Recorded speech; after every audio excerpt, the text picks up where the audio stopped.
Hello YouTube, welcome back to another video, and today we're going to be playing Highway Blossoms again, and we left off at this crucial point of the story, I guess you'd say. And yeah, let's get started.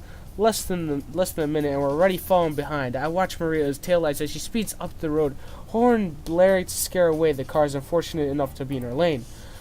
Going as fast as I dare to, worry about the cops that could be lurking around one of the bends in the road. But I can't tell her out of sight. There's no room to pass yet, but I have to watch for an opportunity. With one hand, Marina clutches her headrest bar of her seat when she leans over and past my face, nearly causing me to swerve from shock.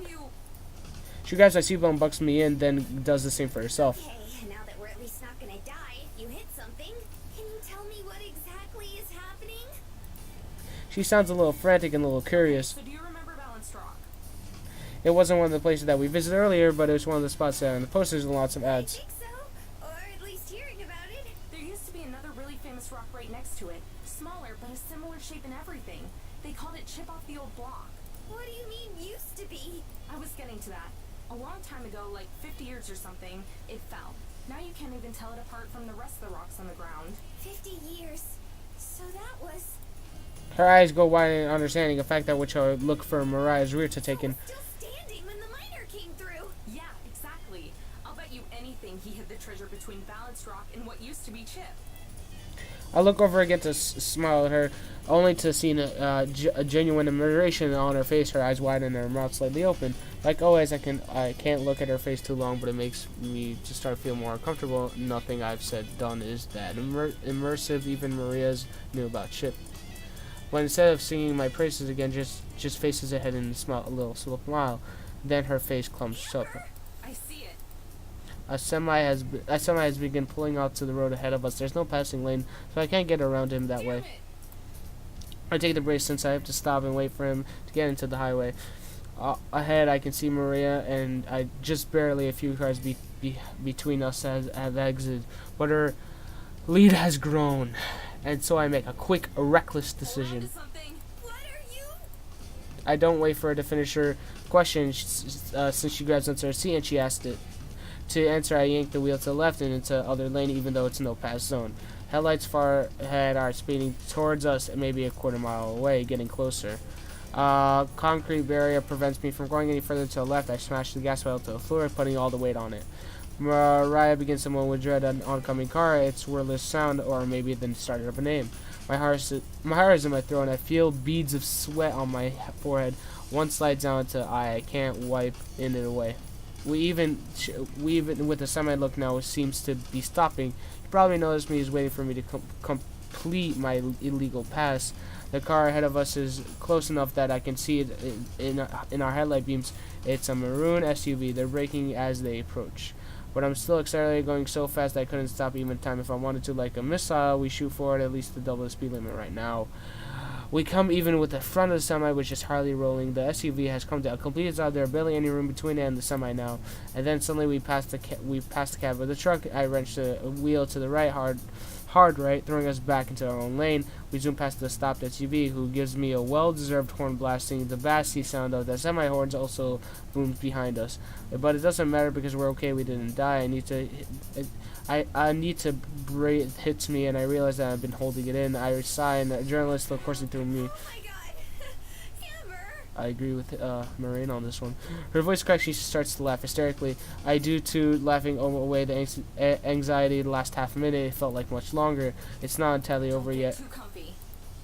Her hand shoot back at where she was hanging on. Just ahead, Marina still lead, but shrinking away. I wonder if she saw how I caught up.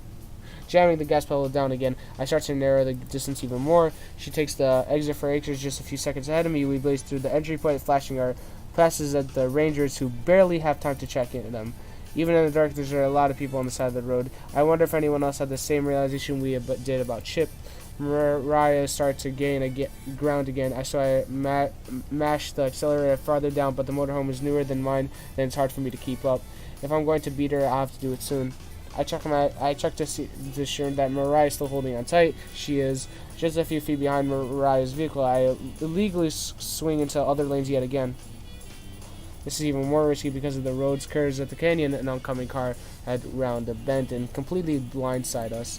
Hope that doesn't happen. By pushing the RV to its absolute limit, I'm able to break even with Mariah. Looking over, I can see a wild flare in her eyes. Hair disabled her exchange, changing into one of the shock when she notices us behind her.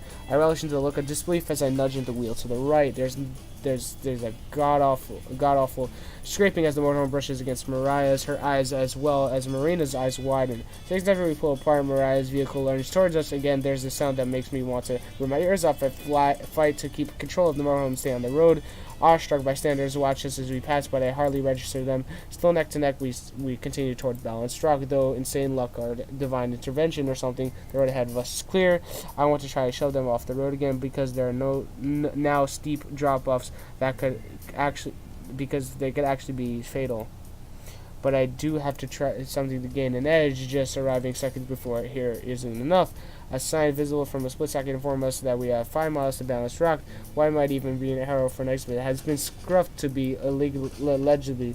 Maybe that's our chance. Up ahead, barely illuminated by flickering lamp, the road splits into two directions. The sign in the middle is smashed and it folded in itself. Probably the result of someone reckless driving. One of these paths leads to Balanced Rock. I don't know which. I'm willing to bet Marina doesn't either, though. From Marina's window, I see Mariah shoot me one last final death glare before these rocket off down the exit. We stay on the other branch, though I'm back in the proper lane now. Just hope it's in the right branch. Jesus, that was a lot of reading for me and intense, if you were actually paying attention. Damn, they did a lot of illegal things just now, and that was insane. Okay, let's continue. As I start to calm down yet again, I realize my legs are shaking. Marina crances around to watch Maria's vehicle, which is quickly disappearing into the musk. Once it's fully out of sight, she turns back to me, her face as white as her knuckles. You okay? Guilt stabs me. I have seriously traumatized over 2 incidents within minutes of each other. After taking a deep breath, she unclenches her fists. Can we never, ever do that again? I don't know, can we? That was insane. Super insane. Oh my god. I thought I was gonna die. Oh, that was, yep, was insane. Wait. Did we die? No, Am I just imagining this now? doubt it. I don't think you could imagine stuff if you were dead, kid. That's the kind of thing a dead person would say. Hmm. Like in that one movie where it was all about that guy who could talk to dead people, except... Fine. I'm 90% sure we're not dead then. Okay, 90%. That's not bad. And being a ghost might be kind of cool too. You could spy on people without them ever knowing. I'll keep that in mind if there's ever someone I want to haunt. Our voices are shaky even though our conversation isn't serious. I keep checking the rear view, expecting to see the headlights of Mariah's approaching vengeance, but so far we're in the clear. Each passing minute that we don't see the rock itself, though, makes me worry that we took the wrong turn. Right on the verge of the turning around and tailing Mariah, another sign suddenly looms up ahead of us. We've reached Balanced Rock. I knew we obviously will because, you know, they're the protagonists and obviously they have to, but still good. I slow down as we approach the parking area. Why are they calling a parking area? Not parking lot. Whatever. While not empty, there are far fewer people here than there were a double arc earlier. A good number of them look like they might be sightseers since they are standing around talking or looking at their stars instead of searching. Parking is easy since there are a lot of open spaces. Nice. When I stand up, my legs wobble. I stumble, grabbing Marina's shoulder for support. She smiles at me, but it doesn't say anything. She doesn't say anything. No more jokes crack. It's time to get serious. We grab our equipment and hurry out into the night air. Solid ground feels foreign after the rocketing motorhome. This might be what it feels like to returning from voyage at sea. Marina, the land lumberer, doesn't seem to have any trouble now that they're not barreling along the highway. The spring in her step has returned, and I worry that she's going to bang the metal detector against the ground as she half walks, half skips. Some of the other people watch us go, but no one follows or says anything. They probably assume we're just next to the line of failures. The line that must be pretty long, given us how much trash and misplaced earth there is around here. Pangs of guilt reminds me yet again of the broken brick at the Canyon de Chelly. I make my 10th resolution to make more careful. Just ahead, Marina comes to a stop, head tilted back. I tell her she's admiring Balix Rock. It's certainly an impressive view. Someday I take her back to these places we've gone, but without the pressure of Shahjahan directing us, just taking in the sights. I slow my steps a little so I can keep watching her from behind. Maybe, she said to me. She spins around and waves, Hurry up! yelling even though I'm close enough to hear her in her normal voice. Oh, wow, this is nice. Yeah, I'm tired. I pick up the pace once more. So where was Chip? Over there, to the right. Oh, oops. There's a large stone wall besides Balance Rock itself with a short slope between them. Right at the edge of that little hill. So where that pile of rocks is now? Yep, that's the spot. You can't tell that there used to be anything there, but it's been pictures and alas Grams kept around, or it's in the history books he liked to read. Compared to the Balance Rock, Chip off the block looked tiny, but it was actually a decent size. There's a pile of stones at the base of probably Chip's remains. They're indistinguishable from the rest of the red rocks, though. Some are as big as my head or even bigger. It's hard to tell if anyone else picked through here, but since there aren't shovel marks or holes, I'm guessing not. I think for a moment. First, let's get the easy stuff out of the way. You go check that side with the metal detector, and I'll check this one. Fair. We sweep over the ground behind the hill where Chip once stood and the massive stone wall beside it. Nothing. Okay, that's pretty much what I expected. Finally, my metal detector gets a wall and go back to the pile of rocks. Just check over the places that I uncover, okay? Marina nods, holding her detector at the ready. She reminds me of a surgeon about to perform an operation. I roll aside some of the rocks with my feet. Most are so big that I swoop down and use my hands. There are most of them that I'm soon sweaty and sore. Do you want any help? Nah. I'm panting. Just keep scanning. Just keep scanning. I'm sorry. She does too, definitely retracing my steps. Still nothing. After a couple minutes, I stand up, take a swig from the water bottle. I'm glad I remembered to bring this time. Marina sets down her metal detector to do the You same. think Tess and them are okay? Yeah. Why wouldn't they be? Don't you think Mariah's gonna flip out when she realizes she took the wrong turn? Who cares? I feel bad for Joe and Tess, but like, who cares? Probably. That's her fault, though. Amber's right. Not like you would have let her go down this side of the road. Hey, I did what I had to do. Mm-hmm.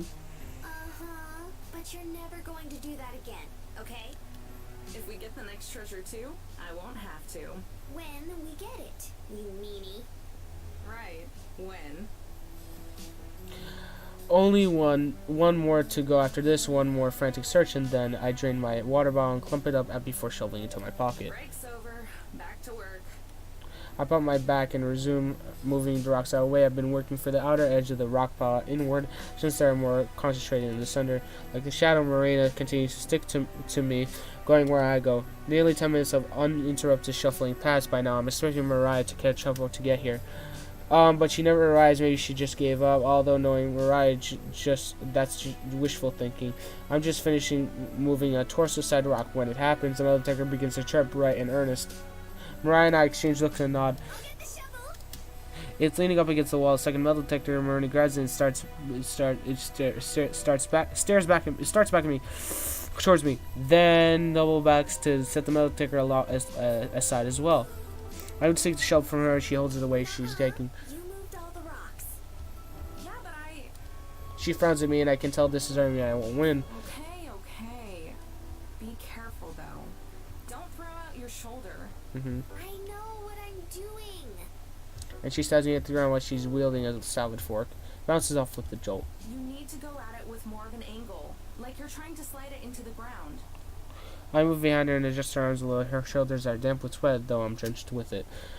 She does it when I first touch her, but relaxes almost immediately. It's enough to make me self-conscious, though. I take a quick step back. Sorry. I'm mumbling. Oh, no, you're fine. You just surprised me. Her voice is higher than usual. It's okay. You should have it now. Nodding, Maria jabs at the ground again. She scoops out a little dirt and dumps it aside. Watching her dig is painful. Either the ground is hard, she's not strong enough to make fast progress. Whatever the reason is, she's slowing down, but she refuses my repeated offer to take over. So, with my hands on her hips, I watch as that the hole very slowly gets deeper. She reaches a depth of maybe a foot or so when the shovel thumps against something that isn't dirt.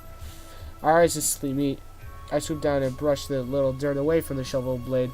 Sure enough, I can feel rough wood just under my fingertips. Is it? Yeah, it is. Yay!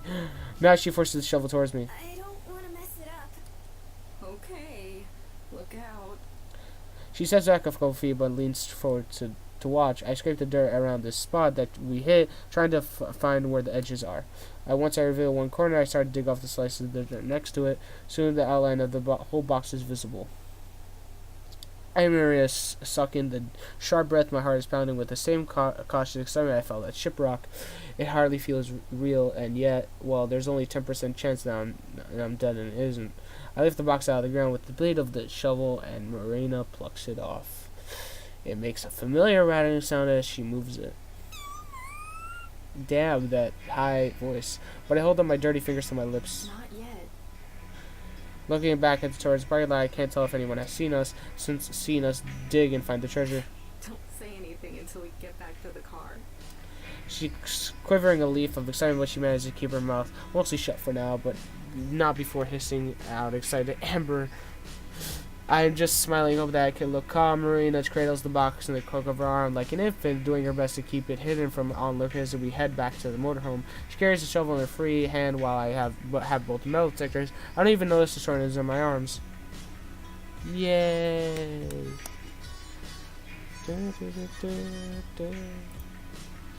We'll go for like a whatever. Let them go to sleep. Those are the first sight. The sight of sitting down in front of the sealed box will feels fresh and new. This one's heavier than the last one. It rattles less, like there's not much of the empty space. Without being asked, Maria retrieves a screwdriver and a hammer that are being used to smash the locks. She sets them to the ground down in front of me, but I offer them to her. To do the honors? You sure? But she takes them. Yeah, why not? Her face lights up where it looks happiness that worth more to me than gold. If I had known it was a big deal to her, I don't let her do it back at Shiprock. It takes her a couple tries, but she basts the lock off without even damaging the rest of the box. She looks at me to open it, but I shake my head. That's all you. But she shakes her head too. We worked together to find it, so we'll open it together. Fair? She places her hand over mine, guiding it to the lip. Ready? Yeah. She maneuvers my hand to flip the box open. It's full of dull-colored nuggets like a moldy fast food meal. I take one out, bouncing it in my palm, feeling the heavy softness that almost familiar by now. Then I pass it to Marina, who treats it like your usual reverence. She gently sets it back in the box and then smiles. You're pretty good at this whole treasure hunting thing, huh? I shut the box and nod. Yeah. We're not bad. Yay! Let's end it there because totally yes. Yeah, we're gonna end it there. If you guys enjoyed, please leave a like. If you didn't enjoy it, then don't leave a dislike because it doesn't help anyone. And hopefully you guys enjoyed. Leave a comment and yeah, have a good day, Big Gay.